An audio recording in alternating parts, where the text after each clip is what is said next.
آپ کو یہ پتا نہیں ہے کہ سب سے پہلے نبی آخر الزما کا کلمہ آپ پڑھو گے، سبحان اللہ سبحان اللہ. سب سے پہلے امیر المومنین آپ کو کہا جائے گا، اور آپ کو نبی آخر الزما صدیق کا خطاب عطا فرمائیں گے، سبحان اللہ سبحان اللہ.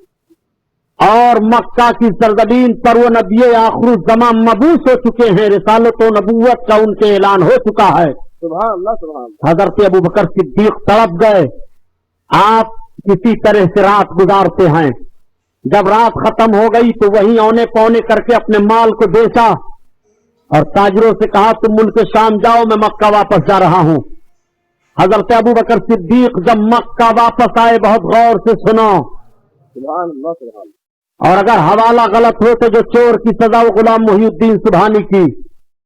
دیکھو اپنے آقا کی شان نبوت۔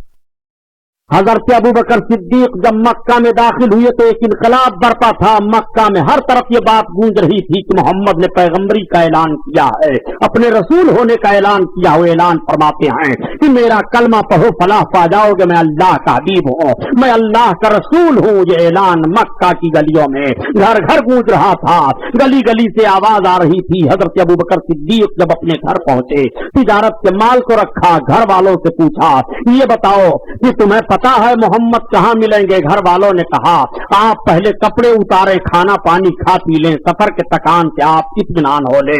ان کے بارے میں یہ مشہور ہو گیا ہے کہ وہ نبوت و رسالت کا دعویٰ کر رہے ہیں۔ آپ نے فرمایا میں پہلے ان سے ملوں گا۔ گھر والوں نے کہا وہ کبھی ادھر چلے جاتے ہیں، کبھی ادھر جاتے ہیں، کبھی مکہ کے لوگوں سے مل کر کے اپنے کلمہ کو پیش کرتے ہیں۔ اللہ کے حبیب کی تلاش میں حضرت ابوبکر صدیق نکل پڑے تو خوشبو آ رہی تھی، اسی خوشبو کو آپ سونگھتے ہوئے چلے جا رہے ہیں۔ اب اعلیٰ حضرت کا شعر پڑھ لو تو ایمان تازہ ہو جائے۔